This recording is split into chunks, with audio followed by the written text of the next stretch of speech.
My name is Jeff Young. And you're today here in Wetter. How was your travel to Wetter? It was okay, a little bit of traffic, but you know, traffic is a worldwide problem. There's, lots of traffic everywhere, it seems. So, do you have been already a few times in Germany? Many times. First time I was here a lot with Curtis Stigers. Many years I used to play in the Curtis Stigers band. I've been here many times with Jackson Browne. I've toured here a few times with Steely Dan. And I played major cities when I toured with Sting. And a small tour with Tracy Chapman, I should say. Sounds great. Do you already got a favorite spot in Germany? Cologne and Berlin. I feel like I know, like cities in the United States. Cool. So your latest album is called Choose Your Own Unknown? Yes. One other thing I want to say. Yeah. I also worked with Marius Westenhagen. Oh. Yes. Great.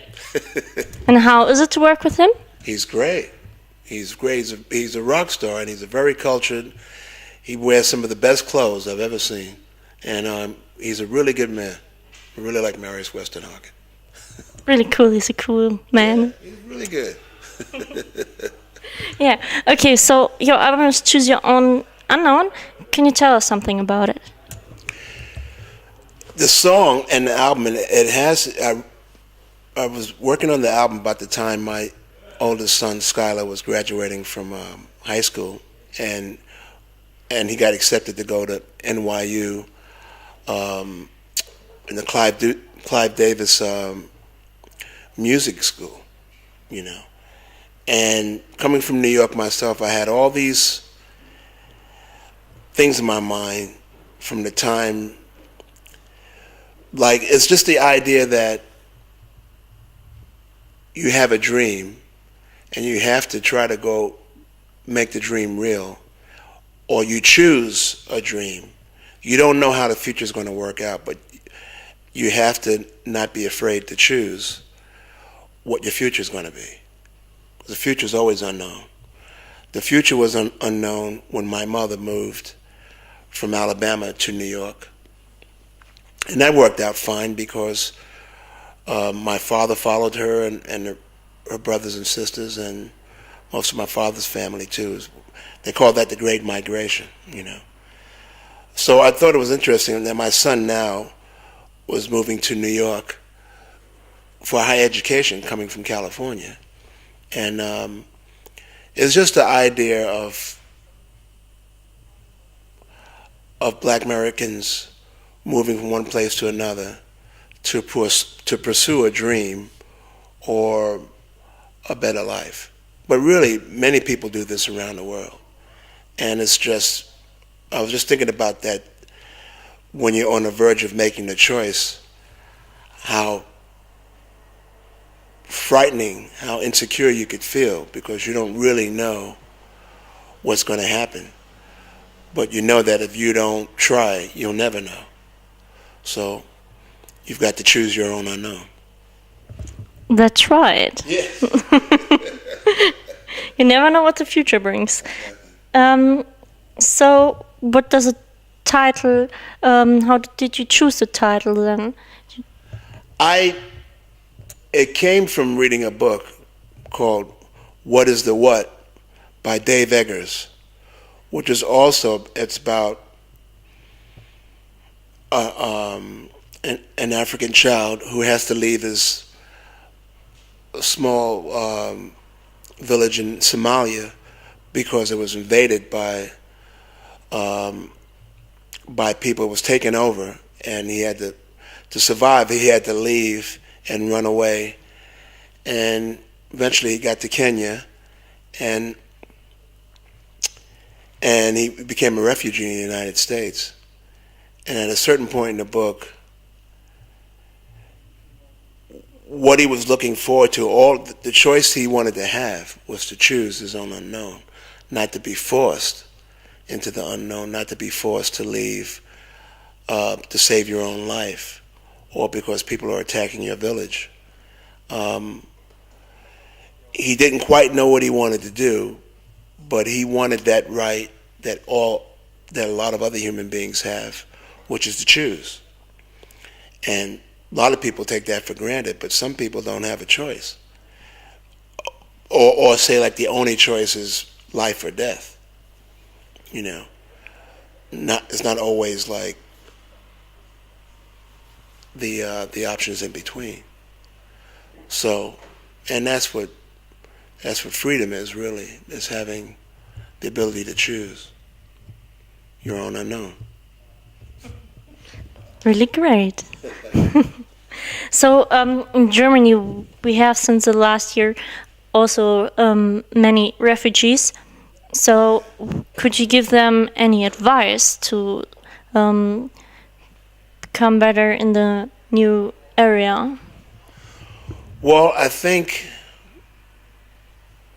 everybody's dealt a different set of cards, you know, and I knew early on that I wanted to be a musician. I wasn't always sure I could make a living being a musician, and it's still hard. But I would say for anybody that you have to try to choose something you would almost do for free, because it fulfills you in some ways, or you identify with it, and then hopefully, and that's just a personal choice, something you feel like you have to do. Now it's really hard. It's still hard for a lot of people, because if you come here from another country with nothing, it's like you wind up having to do, you know, minimum wage, odd job type stuff, and you might not get to that point where you can choose, but I think you got to have a curiosity. I think you got to have a curiosity to at least a curiosity and a dream. So I would say to any refugee, be curious and have a dream about what your future could be, and try to achieve it. Really good advice. Fine. So your album was self-produced and self-published. Well, I had help. It was produced by a musical partner of mine and drummer named Eric Eldenius in L.A., who produced another record too, and I had another 2 records which was produced by the bass player. They're part of a band I play with in L.A., and they're the people I trust. And then I hire musicians who I know, whose styles I appreciate, that I feel will be good on a particular song. And we're friends, and we, you know, these days you can kind of, particularly with digital recording, you can send your track to, everybody's got a home studio, you can send it to them and they'll put guitar on it or put drums and send it back to you, you know. And as long as you have the master plan and the main idea, you can, and I know a lot of musicians from London, because I lived there in the late 70s. I'm from New York, so I know a lot of musicians there. I know a lot of musicians in LA. And they're like, you know, they all have, everybody's got a personal way of playing that could be good if you remember what those people are good at. You know, it's like putting together a basketball team, you know. It's all like sports, you know. You put the right people together who listen well and are sympathetic, magical things can happen. You know? Great. Did you also had the moment that you were, oh, I thought this would be like that, and then someone sends it you right back and you notice that it's completely different? Yeah, sometimes it's not always right, but sometimes what's completely different is great because it's something that you wouldn't have thought of. And everybody who writes a song, you kind of enter a world where sometimes you can't see outside of it because you have this view of how that world should be. And it's always possible that somebody could say, well, but it could be a little like this. And if you take the time to look at it that way, you might see stars. You might see something, That's what's good about any of the great bands, whether it be the Beatles, Rolling Stones, Sly and the Family Stone. And I started out as a musician that loved playing in bands. And when you get the right people who can check their egos and listen to what the music needs for them to do, if you're open to that, it's an amazing thing. And that's what makes the great bands of the world. Yeah, I agree. Well, so you've worked with so many different artists already. Do you still have someone you'd like to work with? I'm a fan. I like singers. I like particularly female singers. But of other male singers, I'm a big fan of, there's an American guy named Doyle Bramwell Jr., or Doyle Bramwell II, who I think is a really good songwriter with an old sense of blues, and a great songwriter from Austin, Texas. I'd like to work with him. I would have liked to have worked with Prince, but he's no longer with us, I would like to have worked with David Bowie as well, but it's not possible. But yeah, there's a few people, but it's hard to. There's so many, but mainly I would like to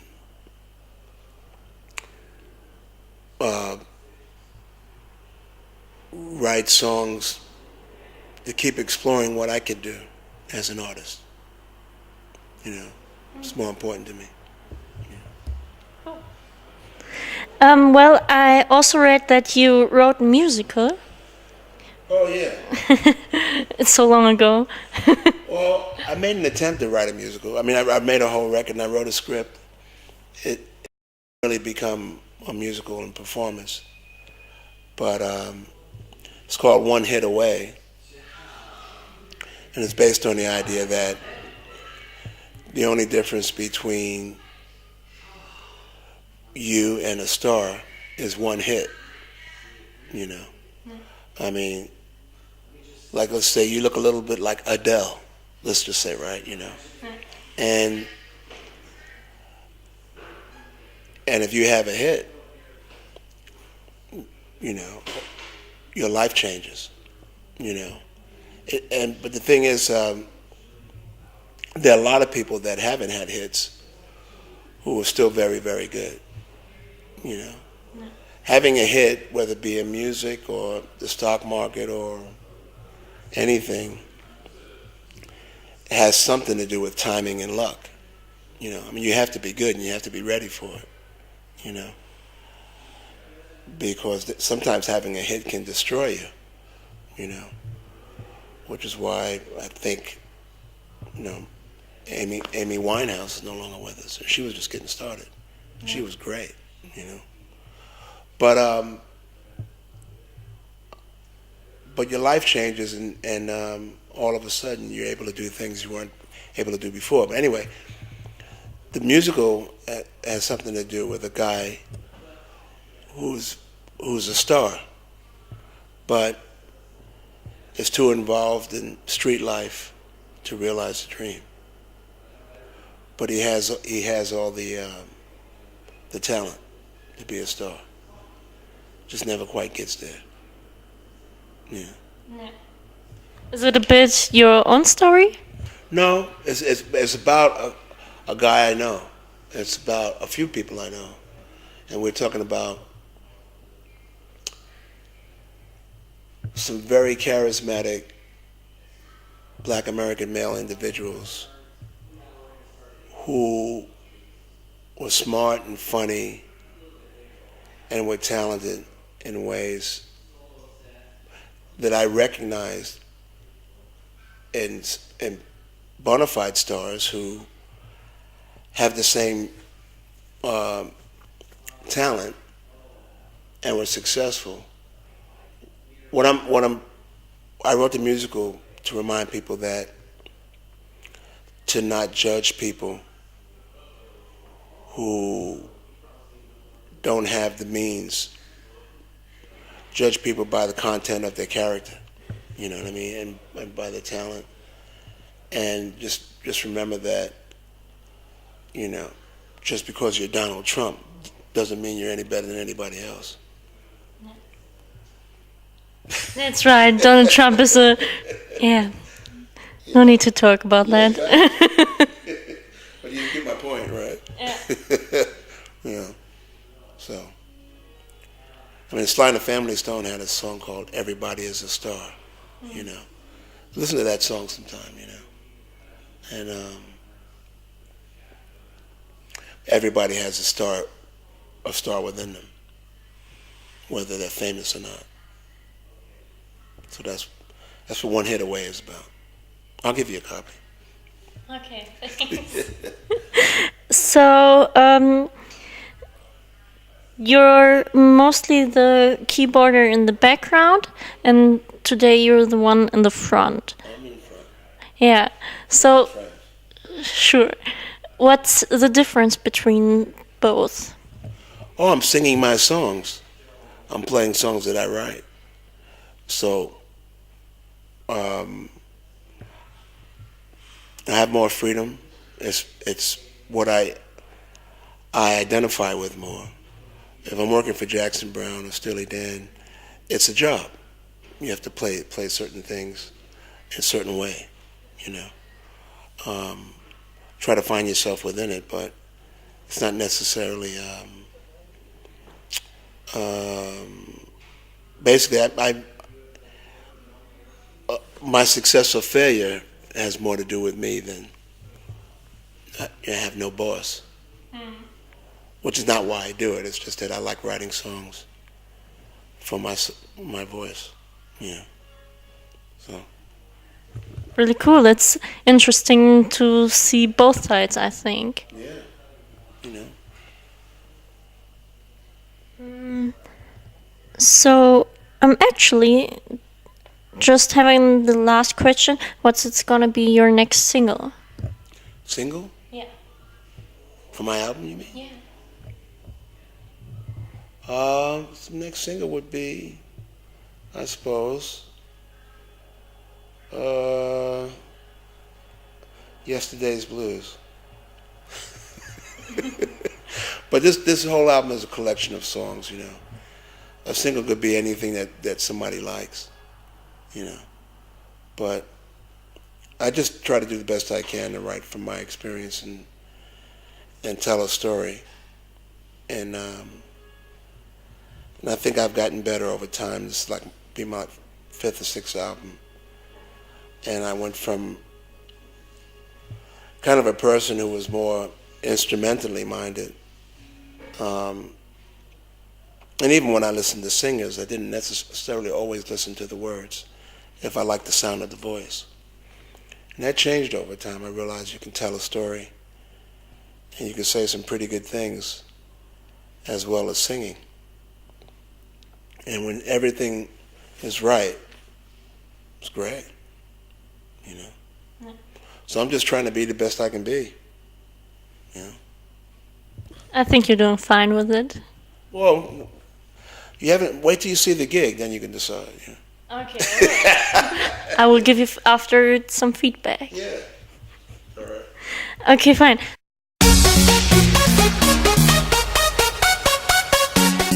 What do you think of when you hear Germany? Good people.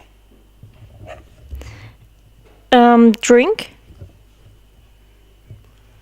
Guinness. Irish beer. Family?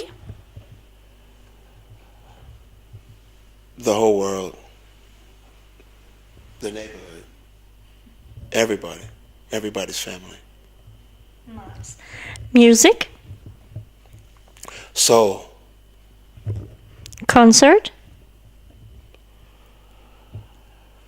Sly and the Family Stone at the Apollo when I was 17. Great. Was it your first concert? Not my first, but it was the one that made me want to play in the band. Cool. Movies? All About Eve. I don't know. Every woman should know about All About Eve. It's one of the best movies of all time. I would Google that. So I'm done with it. Thanks really much for the interview. Okay. Have a great concert. Thank you very much. Good to speak to you.